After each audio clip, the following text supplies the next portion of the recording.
우리들의 믿음과 우리들의 신앙적 노력을 통해서 어찌하든 사탄의 유혹으로부터 벗어나고 우리가 믿음을 지키려고 애를 쓰고 노력하지만 실상은 너무나도 간악하고 너무나도 끊임없이 우리들을 유혹하고 우리들을 괴롭히는지라 우리들의 힘으로만은 도저히 어떻게 해나갈 수 없음을 하나님 앞에 고백할 수밖에 없습니다.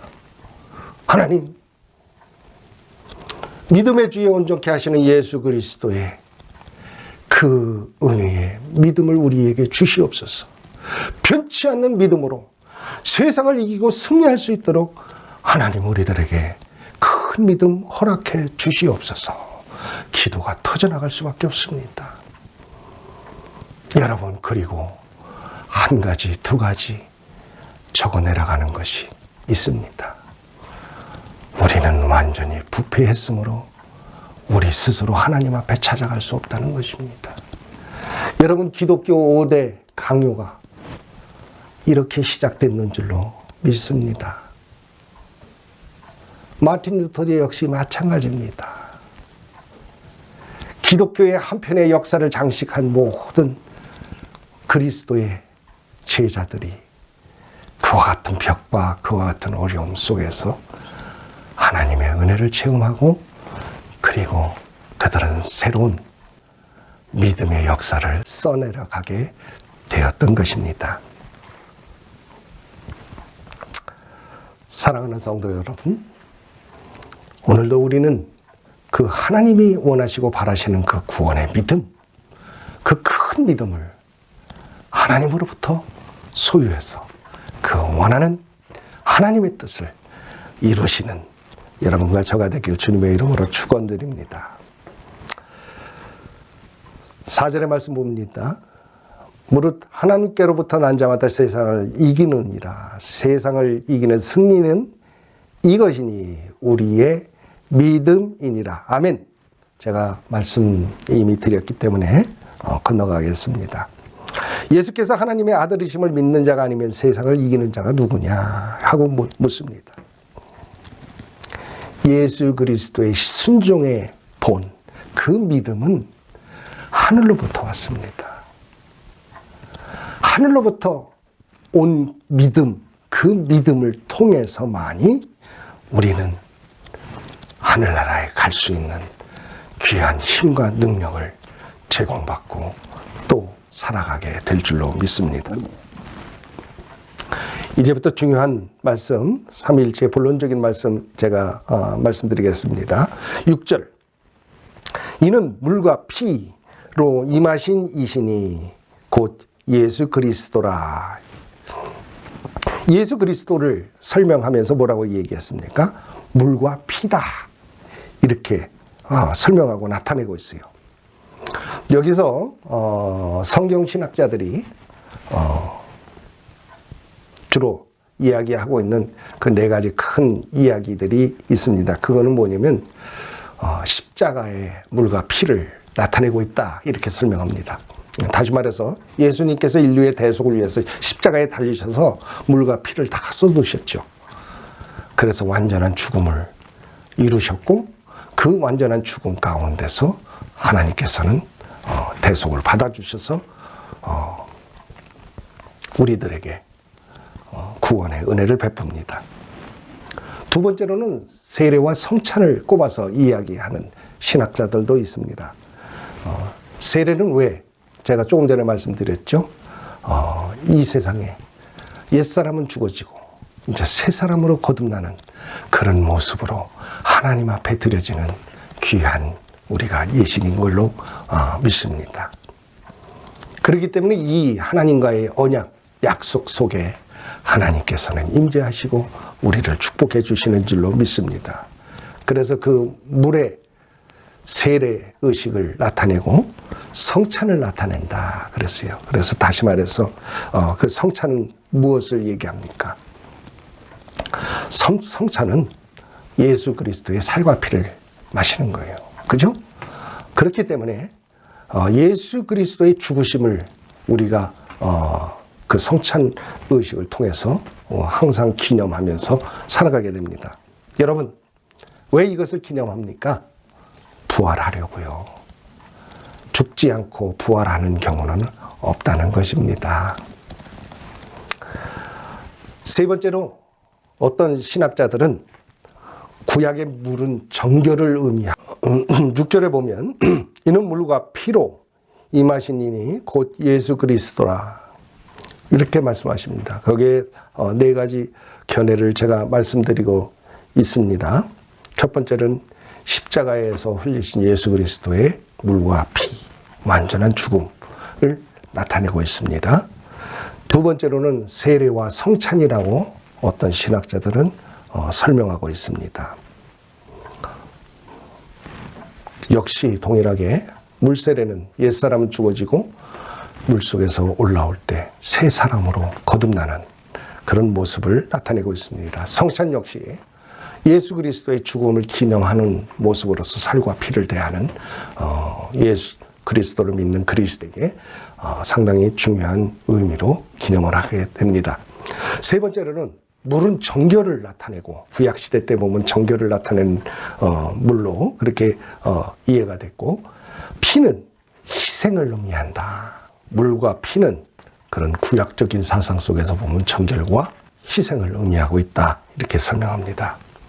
네 번째 그 신학자들이 이야기하는 내용은 뭐냐면 예수 그리스도의 공생애 때 받았던 그 세례를 의미한다는 거죠. 예수 그리스도께서 공생애를 시작하실 때 요한에게 받았던 그 세례의 의미를 깊이 있게 나타내고 있고 또한 그 피는 우리를 위해서 대속하신 십자가의 죽음을 의미한다는 것입니다. 저는 이 네 가지 일들 모두를 나타내고 있다고 그렇게 여러분에게 말씀드리고 싶습니다. 곧 예수 그리스도라 그렇게 이야기하면서 뭐라고 말씀하십니까? 물로만이 아니라는 것입니다. 물과 피로 임하셨고 증언하는 이는 성령이시니 성령은 진리의 영이니라. 아멘. 이렇게 말씀하세요. 여기서 보면은 좀 헷갈립니다. 그래서 단순하게 물을 잘라서 말씀하시는 것처럼 이야기하시면서 뒤에 보면은 물과 피를 갖다가 나타내시고 그리고 성령을 나타내고 계신 것을 볼 수가 있어요. 여러분, 이 세 가지 사건을 조합해서 지금 나타내고 말씀하고 계신 거예요. 이 물이라는 것은 예수 그리스도의 세례를 갖다 나타내고 있는 거예요. 예수 그리스도의 공생애, 예수 그리스도의 공생의 시작을, 삼위일체 하나님의 공생의 시작을 갖다가 나타내고 계시는데 거기에 그 세례의 의식은 단순한 예식이 아니라는 거예요. 그 세례 의식을 통해서 우리는 죽기를 작정하고 옛사람은 죽어져야 되고 그리고 새 생명으로 새로운 사람으로 거듭나는 모습을 우리가 가져야 된다는 것입니다. 그래서 이 물은 예수 그리스도의 그 세례 의식을 통해서 이루어진 일들을 나타내고 있는 거예요. 그런데 그 두 번째로 가면은 물과 피 그래서 다시 한 발자국 다른 모습을 또 증거하고 있는 것을 볼 수가 있어요. 십자가에서 죽은 이후에 있었던 일로 성소의 휘장이 찢어지죠. 그죠? 그리고 바위가 터지고 죽은 자들이 무덤 가운데서 나오는 그런 모습들이 성경에 나타나고 있습니다. 그러면서 많은 사람들이 놀라서 고백하는 그 신앙의 모습들이 있어요. 진실로 하나님의 아들이었다. 그러면서 고백들을 합니다. 여기서 말씀하고 있는 그 물과 피라는 것은 바로 이와 같은 거예요. 예수 그리스도의 죽음을 통해서 나타내신 하나님의 모습. 성부 하나님께서는 어떻게 했습니까? 성소의 시장이 위로부터 아래로 쫙 갈라졌습니다. 그 지성소에서 대제사장만 들어갈 수 있었던 그 지성소에 계셨던 그 하나님께서 성소의 휘장을 갈르셔서 누구든지 하나님 앞에 나올 수 있도록 하나님은 허락해 주셨다는 그 뜻으로 말씀하고 있습니다. 무덤이 열렸다고 그랬어요. 여러분, 어떤 분이 어느 하나님께서 이 일을 이루셨겠습니까? 능력과 파워를 가지고 하나님이 계획하시고 나타내시고자 하는 일들을 그대로 이루어지게 성령님께서는 이루고 계신 것을 볼 수가 있습니다. 그리고 사람들을 통해서 진실로 하나님의 아들이었다 고백할 수 있도록 성부, 성자, 성령이 조화를 이루어서 나타내고 있는 말씀을 우리들을 이끌어주고 계시는 줄로 믿습니다. 이 모든 것을 증언하시는 이는 누구시라? 진리의 영 성령이시라는 겁니다. 오늘날 우리가 알지 못하고 우리가 느끼지 못하고 2000년 전에 있었던 그 모든 일 가운데 성령님께서는 이와 같은 것을 스승이 되셔서 우리들을 가르치시고 인도하시고 보호하시면서 우리들에게 예수의 영을 부어주셔서 오늘날 우리가 예수를 믿으면서 살아갈 수 있도록 우리 주님께서 축복해 주셨는 줄로 믿습니다. 예수님께서 말씀하시죠. 그래서 이와 같이 말씀하십니다. 예수께서 요한복음 3장 5절의 말씀인데요. 예수께서 대답하시되 진실로 진실로 내가 이르노니 사람이 물과 성령으로 나지 아니하면 하나님의 나라에 들어갈 수 없느니라. 아멘. 여러분, 그래서 오늘 하나님 예수 그리스도께서는 이와 같은 말씀으로 우리에게 그 믿음을 독려하시고 이끌어 주시는 줄로 믿습니다. 증언하는 이가 셋이다. 그렇게 해서 설명하고 있는 것을 볼 수가 있어요. 지금까지 제가 말씀드렸던 그 모든 내용을 정리하면서 나타내고 있습니다. 그러면서 다시 한번 강조해서 나타내시는 말씀이 뭡니까? 성령과 물과 피 그랬어요. 성령, 물, 피 이렇게 말하면서 이 셋은 합하여 하나니라 그랬어요. 삼위의 하나님을 나타내시고 그 하나님은 한 분이시라는 것을 말씀하고 계세요. 근데 이 성령 특별히 콕 집어서 이야기합니다. 아무리 시간이 흘렀어도 예수 그리스도를 통한 하나님의 구원의 계획은 바뀌지 않고 성령께서는 예수의 영을 이 땅에 부어주셔서 예수 그리스도로 말미암아 구주라 시인할 수 있도록 도와주시는 줄로 믿습니다. 피는 성자 예수 그리스도께서 흘리신 피로서 하나님 앞에 설 수 있는 중요한 증거가 된다는 것입니다. 그래서 하나님의 말씀, 물은 하나님의 말씀은 우리를 성결케 만듭니다.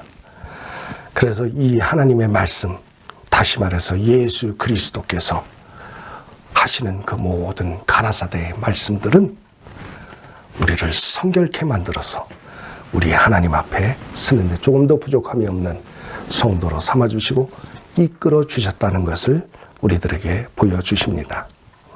만일 우리가 사람의 증언을 받을진데 하나님의 증거는 더욱 크도다. 하나님의 증거는 이것이니 그의 아들에 대하여 증언하신 것이니라. 아멘. 여기서 이야기하는 말씀이 뭡니까?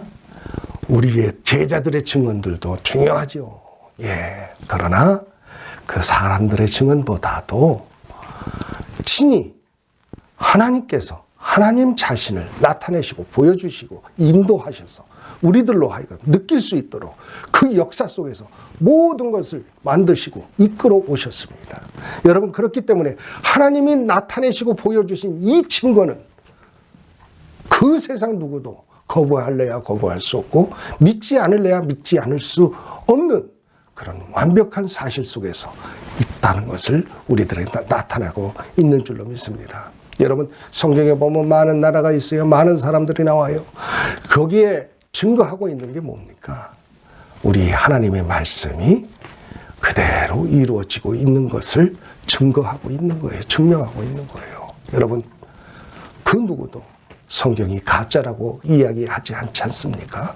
우리는 그 하나님의 말씀을 믿고 하나님 안에서 그 삼위일체 사상을 우리가 꼭 마음속에 새기고 잘 이해해서 신앙의 귀한 승리를 이루며 살아가야 될 줄로 믿습니다. 하나님의 아들을 믿는 자는 자기 안에 증거가 있고 하나님을 믿지 아니하는 자는 하나님을 거짓말하는 자로 만드나니 이는 하나님께서 그 아들에 대하여 증언하신 증거를 믿지 아니하였음이라. 아멘. 하나님께서는 이와 같이 십자가의 죽음, 예수 그리스도의 죽음을 나타내시면서 우리들에게 무엇을 보여주셨습니까? 인간과 하나님과의 관계를 보여주시고 이 땅에서는 형제의 사랑을 친히 십자가 가운데 새기시고 나타내셔서 그 뜻을 이루고 계신 줄로 믿습니다. 여러분, 우리는 하나님이 지음 받은 믿음의 사람들로서 우리들 인간이 적이 되어서는 안 됩니다. 사실 악한 마귀가 뒤에서 조종하고 있지만 그들은 그 악한 마귀는 그 인간을 통해서 하나님 앞에 지금 대적하고 있는 것입니다. 자신이 하나님과 같이 되리라 하는 그 꿈을 인간들을 통해서 지금 현재 이 땅에서 이루려고 그렇게 몸부림치며 살아가고 있는 것입니다. 이러한 어려운 시기, 어려운 때에 우리는 하나님의 그 경륜하심을 이해하고 하나님의 무너진 장막을 다시 세우는 일에 그리스도의 복음을 심고 그래서 가르쳐 지키게 하여서 장막을 세우는 그런 놀라운 기적의 역사를 이 땅에서 계속적으로 이루며 나가야 될 줄로 믿습니다. 마지막 절입니다. 또 증거는 이것이니 하나님이 우리에게 영생을 주신 것과 이 생명이 그의 아들 안에 있는 그것이니라. 아멘. 그러면서 12절에 보면은 아들이 있는 자에게는 생명이 있고 아들이 없는 자에게는 생명이 없다 그랬어요. 이 소리가 뭡니까? 예수 그리스도 안에 생명을 잉태할 수 있는 그런 귀한 말씀을 주셨죠. 그래서 죽어도 다시 살 수 있는 겁니다. 농부가 종자 씨를 갖다가 땅속에 버려버리고 발로 쿡쿡 밟아서 묻어버렸을 때 그 안에서 씨는 썩어지지만 거기에 생명이 있는 거로 싹을 틔워서 많은 열매를 우리에게 주듯이 예수 그리스도 안에 생명이 영원전부터 가지고 계셨던 스스로 계신 자의 그 생명이 우리 안에 있으므로 우리는 영원토록 영생하며 살아갈 수 있는 귀하고 복된 존재인 줄로 믿습니다. 사랑하는 성도 여러분, 오늘 저는 이 삼위일체의 말씀을 통해서 우리들이 모두 다 하나 되는 그런 아름다운 성령의 역사가 이 땅에 이루어지길 간절히 기도합니다. 여러분, 이단을 가르치는 것 굉장히 중요합니다. 하나님을 사랑하는 자입니다. 그러나 때때로 그 말씀의 깊이를 이해하지 못할 때도 있고 실수할 때도 있습니다. 우리는 많은 신앙 속의 넘어짐과 또 부족한 모습을 우리 하나님 앞에 보였습니다. 그럼에도 불구하고 하나님께서는 우리들을 끝까지 붙들어 주시고 우리를 인도해 주셨어요. 여러분, 이제 제자가 된 우리는 그러한 모습과 그러한 삶을 우리가 또 이웃에게 베풀면서 살아가는 모습이 진정한 십자가의 우리 예수 그리스도의 가르침이고 교훈인 줄로 믿습니다. 예수 그리스도의 교훈을 따라가는 제자 여러분, 삼위일체 사상은 가장 중요한 것은 인간사에 있는 일들을 가지고 하나님을 설명한다는 것은 어불성설이에요. 앞으로는 그런 일 하는 사람들 없기 바래요.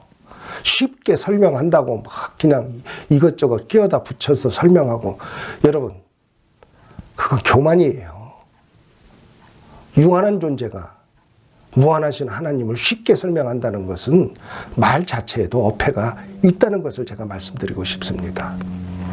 왜 이 말씀을 드리냐면 하나님께서는 이미 역사 속의 주인이라고 제가 말씀드렸어요. 성경의 신학자들을 통해서 하나님께서는 많은 것을 증명하고 나타내시고 알게 하셨어요. 여러분, 이제 그것을 우리는 잘 정리해서 모아서 그 말씀의 뜻을 그 가르침의 뜻들을 하나로 엮어서 잘 이해하는 습관이 중요하다는 거예요. 여러분, 그래서 저는 이거를 뭐라고 말씀드리고 싶냐면 공식이다. 삼위일체를 이해할 수 있는 공식. 뭐 수학을 잘하는 사람들이 뭐 어떻게 수학을 잘합니까? 공식을 많이 외우는 사람들이에요. 공식을 많이 하니까 거기에 대입을 하면은 금방 나타납니다. 여러분, 삼위일체 역시 이 공식을 잘 세우고 이 공식을 잘 외워야 돼요. 그래서 변치 않는 하나님께서는 유일하신 하나님이라는 것입니다. 그분은 스스로 계시고 영원부터 영원까지 계시는 분이라는 것입니다. 변치 않는 믿음으로 우리들 안에 꽉 자리를 잡아야 됩니다. 그리고 하나라는 것에 집중하시기 바랍니다. 그래서 한 하나님이라는 것은 둘로 나눠질 수 없다는 거예요. 삼위일체의 하나님은 분리될 수 없다는 거예요. 그리고 하나라는 것은 동등하다는 거예요. 여러분, 동등하다. 그리고 그 하나라는 것은 무엇을 의미합니까? 높고 낮는 상하의 구분을 가진 것이 아닌 종속되지 않는 하나님이라는 것이에요. 그래서 이 종속되지 않는 하나님은 연합해서 그 하나님이 구원하시고 작정하시고자 계획하신 그 모든 일들을 연합해서 그 일을 이루고 계신다는 것입니다. 오늘 그래서 여러분들께서 꼭 외워야 될 공식이 있습니다. 오직 이 세상에 유일하신 하나님 한 분 안에는 삼위를 갖고 계시는데 그 삼위의 하나님은 동등하시며 종속되지 않고 분리되지 않으며 그 하나님께서 하시는 계획하신 모든 일들을 연합해서 그 뜻을 역사 속에서 이루고 나타내고 계신다는 것을 우리가 꼭 마음속에 믿어야 됩니다. 그래서 여러분이 거기에다가 대입해 보시면 알아요. 아까 얘기했죠. 삼신론. 성부, 성자, 성령의 하나님을 믿는데 분리된 하나님으로 설명해요. 여러분, 분리되지 않는 거예요. 양태론을 설명했습니다. 양태론도 역시 맞지 않는 얘기예요. 우리는 있는 그대로 하나님이 어떤 분이시라고 계시한 그대로 그 모습 그대로를 우리가 종합해서 거기에서 틀을 잘 세워서 믿는 그 믿음의 신앙의 지혜가 오늘날 요구되고 있는 줄로 믿습니다. 그러면 제가 한 가지 더 중요한 말씀드리면서 오늘 말씀을 맺을까 합니다. 이 세상에는 메시아 사상을 가지고 우리를 유혹하고 있는 사람들이 많이 있어요. 자신들이 메시아다. 그러고서 어떤 신앙은 또 그렇죠. 예수와 다른 그 일을 갖다가 바꿔서 이름을 바꿔서 나타내고 이야기하면서 그를 믿어야 구원을 받는다고 얘기하는 자들도 있습니다. 어쨌거나 인류 역사상에는 많은 가짜 메시아가 존재하고 나타나고 있어요. 여러분, 그런데 이거는 아주 쉽습니다. 어떻게 진짜인지 가짜인지 구분할 수 있을까요? 구분하는 방법은 너무나도 쉬워요. 하나님의 증거입니다. 예수님께서 공생애를 시작하실 때, 그리고 하나님의 말씀 시간 순간순간마다 성부 하나님이 성자 예수님을 증거해 주셨고, 성자 예수 그리스도께서 하시는 일을 성령 하나님께서 나타내시고 보여주셨습니다. 그래서 그 예수 그리스도께서 메시아라는 것을 우리로 하여금 끊임없이 알게 하고 느낄 수 있도록 가르쳐 주신 거예요. 그렇다면 오늘 어떤 이가 자기가 하나님이 작정하시고 말씀하신 그 메시아로 이 땅에 왔다고 얘기합니다. 여러분, 금방 표시가 나죠? 하나님의 증거가 없어요. 여러분, 제가 즐겨드리는 얘기 중에 한 이야기가 이런 얘기가 있습니다. 옛날에 청량리 정신병동에서 있었던 일인데, 한 정신병자가 두 팔을 활짝 펴고서 복도를 뛰어다니면서 위층 아래층 뛰어다니면서 하는 말이, 나는 하늘에서 보낸 사자다 그러면서 그 정신병적으로 뛰어다니고 있었습니다. 그러고서 큰 소리로 그렇게 떠들고 다니니까 위층에서 아래층을 내려다보면서 하는 말이 무슨 말을 하겠냐면 이 녀석아 내가 너를 언제 보냈어? 그랬다는 것입니다. 여러분 우스갯소리 같지만 여러분 자기가 메시아라고 그러는 사람들은 역사 속에서 현재 이 현대사 속에서 하나님의 증명이 나타내고 성령의 증명이 나타내야 된다는 것입니다. 그렇기 때문에 성령을 받은 우리들도 그것을 다 인정하고 받아들일 수밖에 없고 하늘로부터 성부 하나님의 증명이 나타내줘야 된다는 것입니다. 그런데 그런 자가 누가 있습니까? 여러분 죽었다가 다시 살아난 사람이 누가 있습니까? 왜 죽었다가 살 수밖에 없습니까? 하나님의 뜻을 소유한 자에게 하나님이 주시고자 작정했던 일입니다. 그 하나님에 있는 스스로 계신 자의 그 생명을 이제 영원토록 누릴 수 있도록 부활하는 성도들에게 주시는 하나님의 축복이라는 것입니다. 그렇기 때문에 메시아인 그는 누구든지 죽었으면 부활해야 됩니다. 예수 그리스도와 같이. 그런데 제가 알기로 그런 사람은 없었습니다. 여러분 분명하죠? 이제 그런 엉터리들한테 유혹되지 마시기 바랍니다. 여러분 하나님의 증거는 꼭 있어야 된다는 것입니다. 성령님의 증거가 있어야 된다는 것입니다. 여러분 제가 전했던 복음도 역시 동일하게 제가 여러분에게 말씀드리는 것이 바로 그것입니다. 하나님의 증거. 하나님을 시험하지 말라고 하셨어요. 그러나 나 같은 사람 하나 시험하는 거예요. 우습겠죠. 그러나 하나님의 일이면 그 일을 직접 하나님께서 받으신다는 거예요. 그래서 응답하신다는 거예요. 어떻게? 강하게. 여러분 그렇기 때문에 제가 여러분들에게 꼭 당부하고 말씀드리는 겁니다. 하나님의 증거가 없는 것은 무효예요. 무효. 가짜입니다. 믿음의 생활도 역시 마찬가지예요. 여러분 내가 가지고 있는 예수 그리스도의 메시아 사상, 하나님에 대한 삼위일체 사상 이것을 올바로 정립해서 하나님을 잘못 이해하고 있는 사람들한테 나타내고 가르칠 때 하나님께서는 역사해 주십니다. 내가 알지 못하는 그런 것으로. 여러분 사도 베드로가 신앙 고백을 합니다. 주는 그리스도의 살아계신 하나님의 아들이십니다. 그랬을 때 예수님이 뭐라고 그러세요? 바요나 시모나 그것은 인간의 혈육이 알게 한 것이 아니라는 것입니다. 그죠? 우리가 알고 있는 것을 하는 게 아니에요. 성령님께서는 우리로 하여금 느끼지 못하는 상태에서 우리로 하여금 내 안에서 나타나셔서 그것을 알 수 있게, 볼 수 있게, 느낄 수 있게 그것을 열어주신다는 거예요. 이런 체험을, 이런 놀라운 체험을 여러분 우리 각 사람 모두가 이루셔서 하나님이 약속하신 영원한 삶을 누리시길 주님의 이름으로 축원드립니다. 할렐루야. 감사합니다.